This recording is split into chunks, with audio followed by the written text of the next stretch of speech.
తెలంగాణ రాష్ట్ర ఆవిర్భావ దినోత్సవ సందర్భంగా సికింద్రాబాద్లోని పరేడ్ గ్రౌండ్స్లో ఏర్పాట్లు కొనసాగుతున్నాయి. ఇక రాష్ట్ర ద్విశాబ్ది ముగింపు వేడుకలకు వైభవంగా నిర్వహించేందుకు తెలంగాణ ప్రభుత్వం అన్ని ఏర్పాట్లు చేసింది.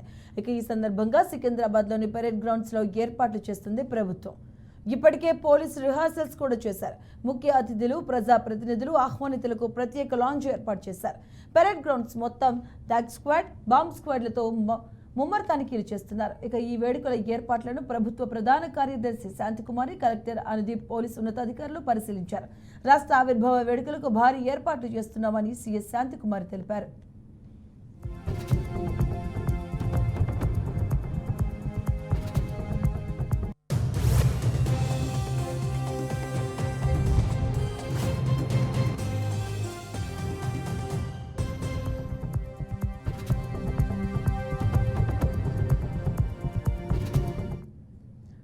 జూన్ 2న ఉదయం 10 గంటలకు సీఎం రేవంత్ రెడ్డి జాతీయ పతాకాన్ని ఆవిష్కరిస్తారని సీఎస్ చెప్పారు.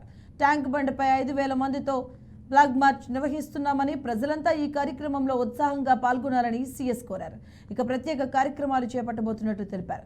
ఫైర్ వర్క్స్, కార్నివాల్ నిర్వహించబోతున్నట్లు, అలాగే కొత్తగా నియామక పత్రాలు తీసుకున్న వారితో ఓ కార్యక్రమాన్ని ప్లాన్ చేసినట్లుగా సీఎస్ శాంతికుమారి తెలియజేశారు.